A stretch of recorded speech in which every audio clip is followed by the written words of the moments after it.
di antara syarat seseorang ma'rifah kepada Allah itu harus memahami hukum akal. Karena untuk mencari sesuatu itu, mencari adanya sesuatu itu hanya dengan dua perkara. Pertama dengan panca indera, yang kedua dengan akal. Kalau dengan panca indera tidak bisa, maka harus dengan akal. Kalau kita mencari sesuatu, misal benda, kita bisa mencium.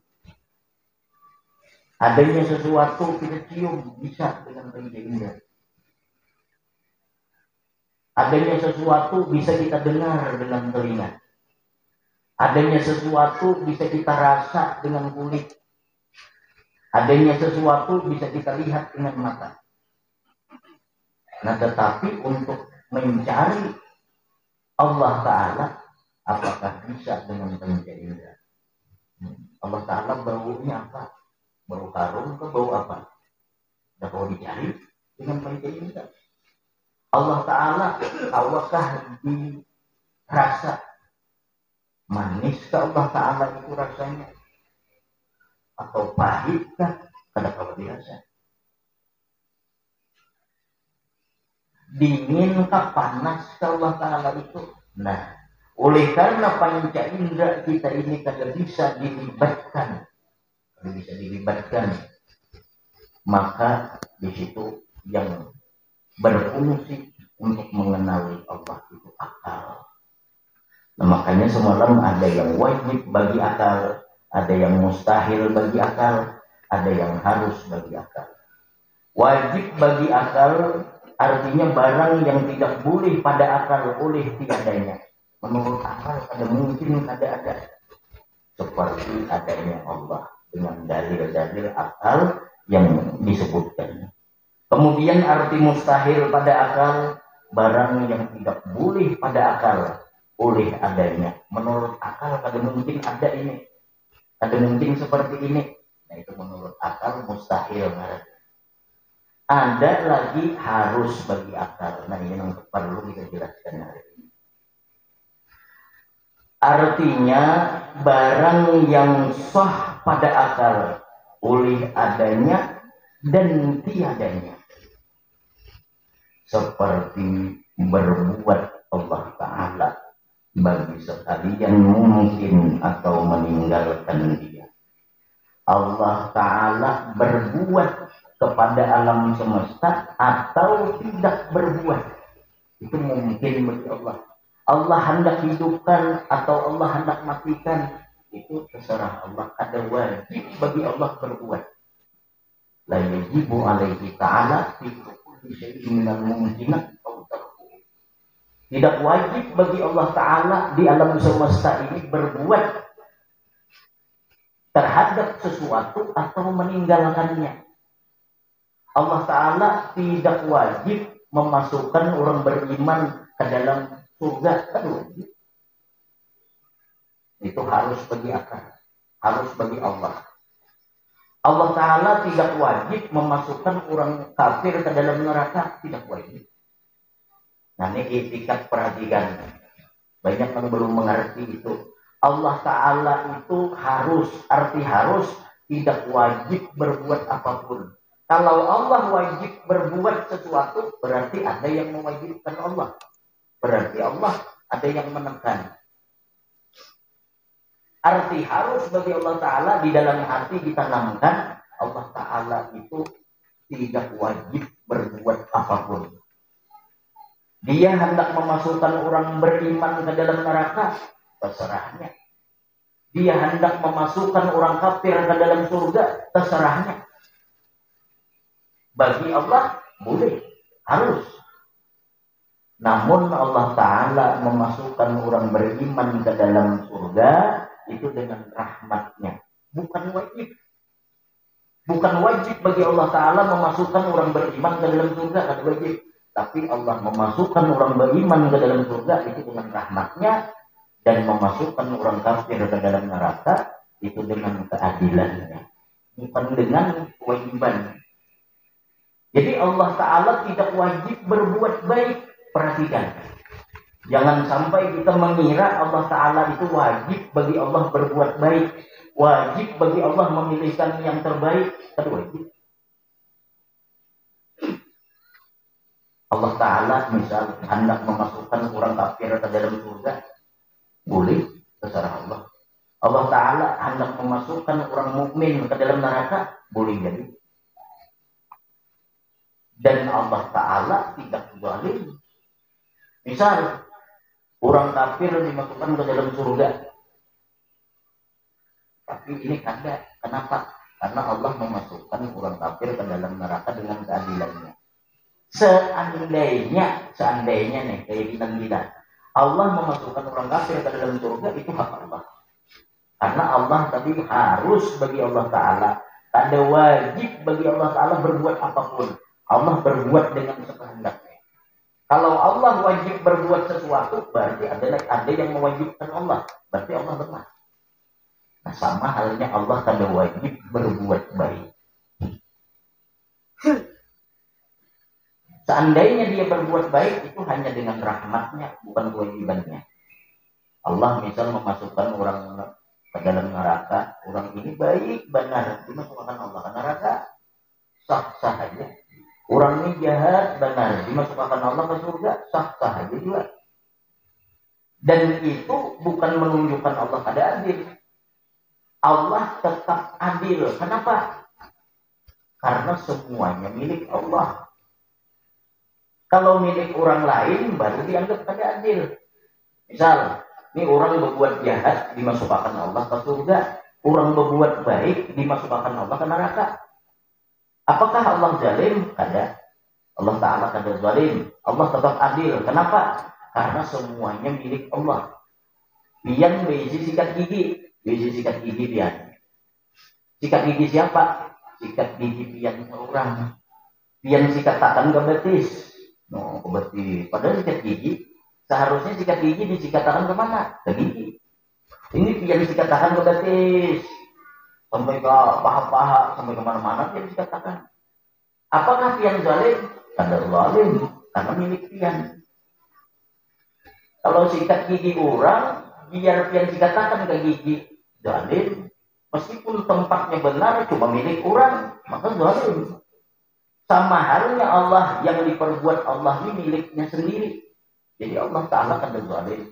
Misal Allah ini orang ini kafir, Allah masukkan ke surga, kada zalim Allah. Ini orang beriman, Allah masukkan ke neraka, kada zalim Allah, karena semuanya milik Allah. Sikat gigi, duit, seharusnya duit ini biasa belanja, pian rubik. Cuma milik pian, ada bapak. Menduit kawan biar pian belanjakan kan pas, kalau tempatnya nggak pian belanjakan tapi duit kurang, zalim kada? Zalim karena milik kurang. Jadi perbedaannya di sini seluruhnya milik Allah Ta'ala, sehingga apapun yang dia perbuat itu merupakan keadilan, bukan kezaliman Allah. Tetapi Allah memasukkan orang yang beriman ke dalam surga itu dengan rahmat, bukan dengan kewajiban. Kalau Allah wajib memasukkan orang beriman ke surga, kan wajib, cuma dengan rahmat. Kemudian Allah memasukkan orang kafir ke neraka, bukan dengan kewajiban. Allah ada wajib memasukkan orang kafir ke dalam neraka, ada wajib, tapi dengan keadilannya. Ada seorang guru dahulu, Syekh Al-Jubai namanya. Syekh Al-Jubai ini orang yang beriktikad ahlu sunnah, orang yang beriktikad mu'tazilah. Syekh Al-Jubai ini guru daripada Abu Hasan Al-Asy'ari asalnya. Cuman Syekh Jubai ini berkeyakinan Allah Ta'ala wajib berbuat baik. Jadi Allah Ta'ala itu wajib berbuat baik. Ujian Syekh Jubai ini gurunya daripada Abu Hasan Al-Asy'ari asalnya. Nah, apapun yang diperbuat Allah, Allah wajib berbuat baik. Allah selalu berbuat baik. Ini i'tikad Mu'tazilah. Lalu Abu Hasan Al-Asy'ari ini beliau memiliki ijtihad tersendiri. Kemudian beliau, wahai guru, ada yang ingin kutanyakan kepada engkau. tentang engkau menyatakan Allah Ta'ala itu wajib berbuat baik. Ujar gurunya apa? Misal ujar Abdul Hasan Al-Asy'ari, ada tiga bersaudara. Yang satu ini beramal, berumur sampai 60 tahun. Nah, ini mulai umur balik 15 tahun, ini beramal terus sampai umur 60 tahun meninggal. Maka dia ini masuk surga, dan surganya tingkatannya tinggi. Kenapa? Dia beramal. Yang kedua, ada seipung lagi dang sanaknya, ujar Abu Hasan Al-Asy'ari. Yang dang sanak ini lagi harus mati sudah, makanya masuk surga juga, karena tadi berusaha belum masuk surga juga, cuma surganya tingkatannya dan rendah karena tadi beramal. Nang seipung ini mulai lahir sampai 60 tahun membala-bala dia. Nang seipung kan juga kadang-kadang tuh. Nang seipung ini membala-bala ujar Abu Hasan Al-Asy'ari, mabuk iya, zina iya, judi iya, tong ayam iya, macam-macam. Mati juga dan masuk ke dalam neraka. Kira-kira wahai guru, ujar Abu Hasan Al-Asy'ari, kalau yang satu ini berbicara kepada Allah, kan yang satu tadi tinggi tingkatan surganya karena ia beramal. Ujar nang ading ini berbicara, nang mati mulai lagi halus. Ya Allah, kenapa surgaku lebih rendah daripada kakakku? Kira-kira guru Allah menjawab apa? Ujar Abu Hasan Al-Asy'ari, Mu'tazilah ini aliran sesat. Ujar Al-Jubai, ujar pemimpin Mu'tazilah tadi, Allah Ta'ala akan menjawab, karena amal engkau sedikit, makanya surga engkau tingkatannya rendah. Sedangkan kakak engkau ini beramal banyak, maka derajat surganya tinggi. Ujar yang kecil tadi, kalau dia berkata lagi, wahai guru, ya Abu Hasan, kenapa engkau matikan aku dari kecil? Kalau engkau hidupkan aku dari sampai besar, niscaya aku akan beramal juga seperti kakakku. Nah, lalu kira-kira Allah Ta'ala menjawab apa, wahai guru? Ujar Al-Jubai, Allah akan menjawab, dalam ilmuku, engkau ini kalau kupanjangkan umur, maka engkau akan menjadi ahli maksiat. Maka aku matikan engkau dari kecil, supaya engkau masuk ke dalam surga. Nah, ini Allah berbuat baik, toh. Nah, jadi ujar gurunya kayak itu. Lalu ujar Abu Hasan Al-Asy'ari, wahai guru, kalau yang satu protes kayak apa? Nang ahli maksiat tadi, kenapa aku tidak engkau matikan dari kecil? Kan ada dan sanaknya lagi satu, nang ahli maksiat, sampai Tuhan, sampai neraka. Ya Allah, kenapa engkau tidak matikan aku dari kecil? Nah, di sini gurunya kada perlu menjawab lagi. Artinya Allah Ta'ala kada wajib berbuat baik. Kalau Allah wajib berbuat baik, dimatikan Allah juga dari kecil nang ahli maksiat tadi. Oh, dipaham nggak? Di sini Allah Ta'ala itu harus, arti harus terserah Allah. Kada wajib Allah Ta'ala berbuat apapun. Yang satu, dihidupkan Allah dengan amal yang baik, sehingga masuk surga tingkatan yang tinggi. Yang satu mati lagi harus, sehingga tingkatan surganya rendah. Kalau panjang umurnya, ujar Allah Ta'ala, ini akan maksiat. Maka aku matikan mulai dari harus masuk surga. Lalu yang sehitung lagi kenapa? Nah, ini menunjukkan Allah Ta'ala kada wajib berbuat baik. Kalau Allah wajib berbuat baik, yang satunya dimatikan Allah juga lagi harus. Nah, di sini etikat Ahlus Sunnah wal Jamaah bahwa Allah Ta'ala itu harus, arti harus ini tidak wajib berbuat apapun, tidak wajib berbuat baik. Bahkan di dalam kitab Sirajul Talibin, di dalam Minhajul Abidin, ada maksiat itu yang timbul jurungannya dari Allah Ta'ala. Perhatikan, Ada maksiat durungannya dari Allah. Kan maksiat itu umumnya durungan dari syaitan. Maksiat itu durungan dari hawa nafsu. Yang ketiga, maksiat itu bisa didorong oleh Allah Ta'ala supaya si hamba mengerjakan maksiat. Kayak apa ciri-cirinya? Maksiat yang didorong dari syaitan itu berbagai macam arah. Karena datang dari kiri, datang dari kanan, datang dari hadapan, datang dari belakang.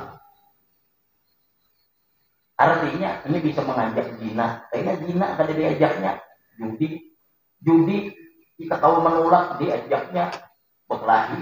Berkelahi kada tahu ini maju kita berkelahi, diajaknya mencuri. Nah itu syaitan dari berbagai arah. Itu ciri syaitan. Dan syaitan ini bisa hilang cukup hanya dengan zikir.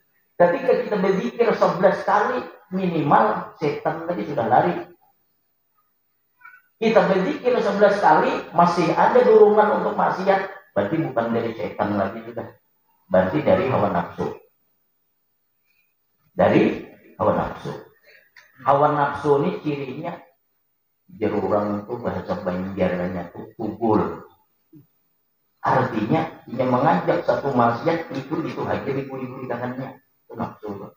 Misalnya mengajak berzina, kalau kita menolak kita berzina lagi diajak.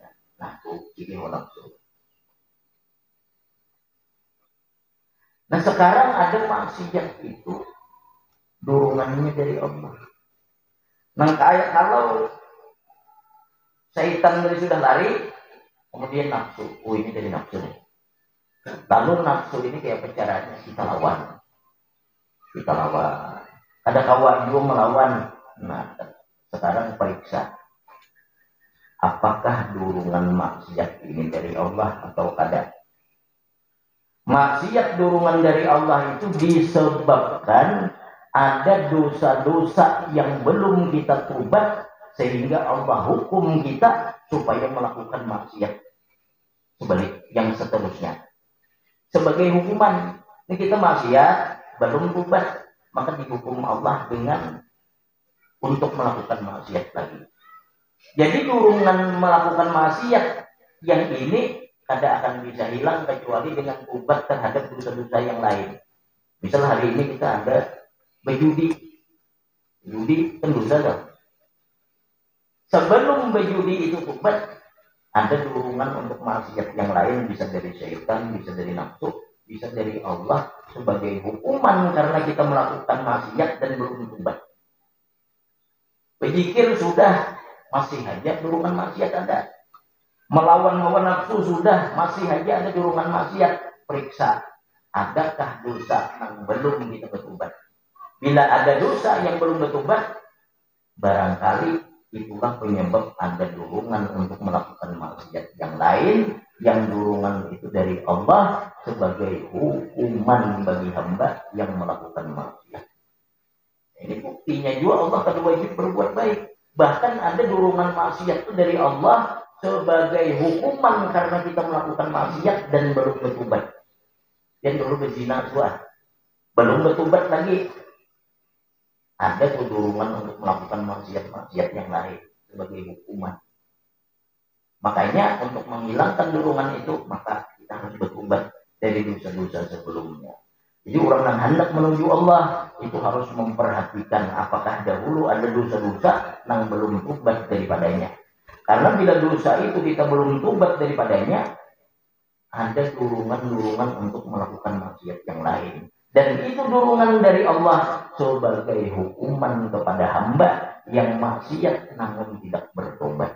Ini disebutkan Imam Ghazali di dalam kitab Minhajul Abidin. Jadi itu arti harus bagi Allah Ta'ala tadi. Ada wajib berbuat kepada sekalian yang mungkin atau meninggalkannya. Jadi orang-orang yang hendak ma'rifah kepada Allah wajib dahulu memahami hukum akal ini. Yang kedua, hukum syara. Hukum syara ini ngarannya hukum syariat, hukum agama. Hukum syara 5 perkara. Yang mana tidak sempurna ma'rifah kepada Allah kecuali juga memahami, mengetahui hukum syara. Hukum syara yang mana? Yang wajib, sunat, makruh, haram, mubah, 5 perkara. Kenapa? Supaya mengetahui amar dan nahi, supaya mengetahui dan menjalankan dengan benar perintah Allah. Kita kan harus mengenal Allah. Yang namanya mengenal Allah harus mengenali juga hukum-hukumnya. Bepadah mengenal Allah, bepadah ma'rifah, tapi kada paham apa yang disuruh Allah. Berdosa saja. Ada guru mengaku wali, sudah mengaku ma'rifah dengan hukum syariat kada paham. Dengan hukum-hukum syara, hukum halal haram kada paham. Orang ini berdosa. Kenapa? Hukum Tuhan kepada ma'rifah dengan Tuhan, tapi hukum Tuhan kada paham, kada kenal. Kada akan sempurna ma'rifah seseorang. Jadi nang hukum nang 5 perkara ini sering sudah dipelajari di dalam fikih. Karena ini berhubungan dengan fikih. Yang pertama wajib. Wajib bagi syara namanya. Ada kan wajib bagi akal semalam. Sekarang wajib bagi syara, wajib bagi syariat. Syariat yang dibawa oleh Nabi Shallallahu Alaihi Wasallam. Wajib artinya barang yang diberi pahala jika memperbuat dia dan disiksa jika meninggalkan dia, seperti sembahyang 5 waktu. Sembahyang 5 waktu contoh. Ini contoh sesuatu yang wajib bagi syara. Apa yang wajib bagi syara? Barang yang diberi pahala apabila memperbuatnya dan mendapat dosa apabila meninggalkan sembahyang. Amun orang kada bersyariat, kada ada lagi hukum wajib. Karena ada syariat, ada hukum wajib. Siapa yang memberi syariat? Allah Ta'ala. Mengutus Nabi dengan firman Allah, dengan hadis, perbuatan, perkataan Nabi mengajarkan syariat. Apabila diperbuatnya nang wajib tadi, maka berpahala sembahyang. Bila ditinggalkan berdosa, nah itu wajib namanya. Puasa Ramadan. Jadi arti wajib apabila dilakukan mendapat pahala, apabila ditinggalkan mendapat dosa. Ringkasnya seperti itu. Yang kedua haram, yang kedua sunnah. Artinya barang yang diberi pahala jika memperbuat dia dan tiada disiksa jika meninggalkan dia, seperti bersedekah sunnah. Sunnah artinya apabila dikerjakan berpahala, apabila ditinggalkan ada berdosa. Sunnah. Nah itu bahasa ringkasnya. Artinya ini adalah laba, ini keuntungan. Allah memberi keuntungan. Mengerjakan berpahala, kalau dikerjakan ada berdosa. Yang ketiga ada namanya haram. Haram barang yang diberi pahala jika meninggalkan dia dan disiksa jika memperbuat dia, seperti main judi dan menjudi. Haram, dikerjakan berdosa, ditinggalkan berpahala. Hendak judi, ada jadinya berpahala. Karena perbuatan haram dikerjakan berdosa, ditinggalkan mendapat pahala.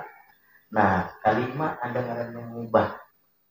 Mubah ini harus, yaitu barang yang tidak diberi pahala jika memperbuatnya, tiada diberi pahala jika memperbuat dia, dan tiada disiksa atas meninggalkan dia, seperti makan dan minum. Nah, jadi dalam agama itu ada yang wajib, ada yang sunnah, ada yang haram, ada yang makruh, ada yang mubah. Makruh belum lah. Makruh barang yang diberi pahala jika meninggalkan dia dan tiada disiksa jika memperbuat dia, seperti memakan barang mentah dan minum rokok kan di sini. Iyalah, rokok kan tulisannya. Kenapa tulisannya minum rokok? Karena di dalam kitab-kitab tuh rokok itu surbutun mbak. Surbun itu bahasa Arabnya minum. Makanya di sini surbutun mbak ya minum rokok. Perkara yang makruh. Perhatikan, perlu dibahas sedikit masalah rokok nih.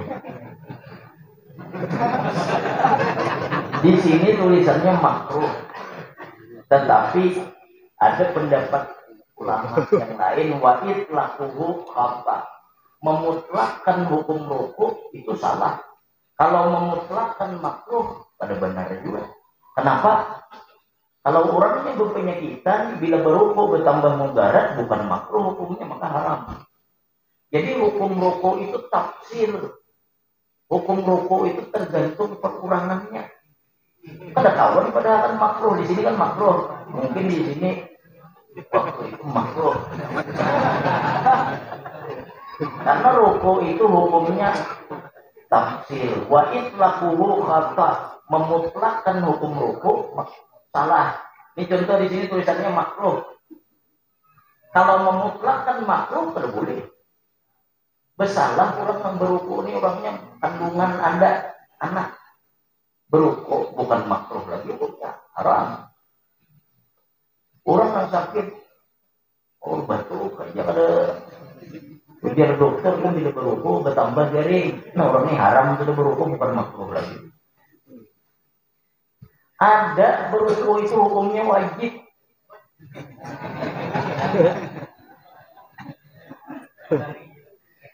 Apabila ada satu kemudaratan yang tidak bisa dihilangkan melainkan hanya dengan merokok, maka hukum merokoknya wajib. Anda kira tadi di sini, kan silakan berokok, fokus kembali ya. Ini wajib berokoknya supaya jangan mati. Jadi berokok itu tafsir tergantung keadaan. Kada boleh juga mutlak haram, kada boleh. Ada orang di leher. Hitam ini mahir makan berokok terus orang. Ayo bila ada berokok, orang nak kembali. Nah ini minum banyu kembali orang ini. Makanya wajib berokoknya. Untuk apa? Menghilangkan kemudaratan yang tidak bisa dihilangkan melainkan hanya dengan rokok. Bila kada meminum, bila kada berokok di situ kada bolehnya bunuh diri kan ada orang lain. Atau kawan memaksa. Ya kawan mungkin bilang berokok tampar nah ini wajib berokok juga.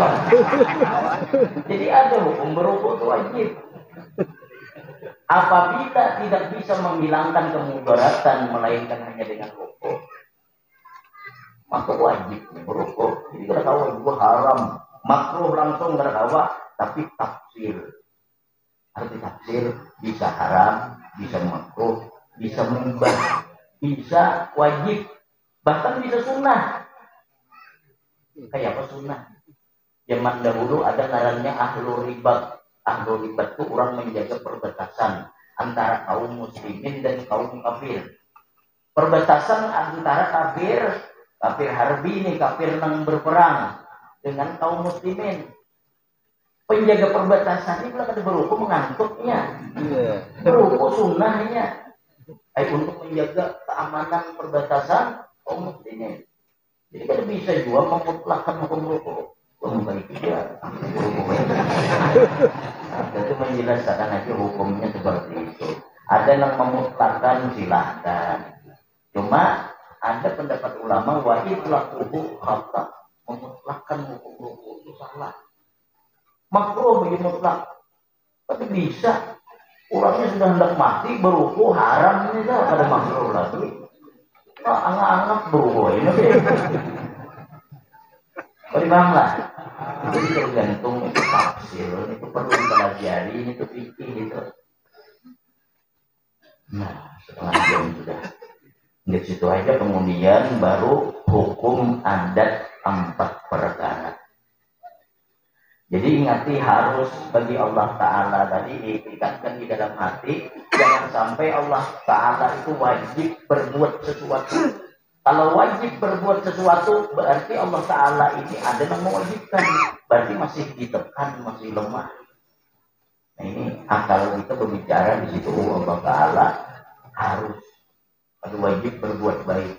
Cuma bedanya berbuat baik itu cuma dengan rahmatnya, bukan kewajiban.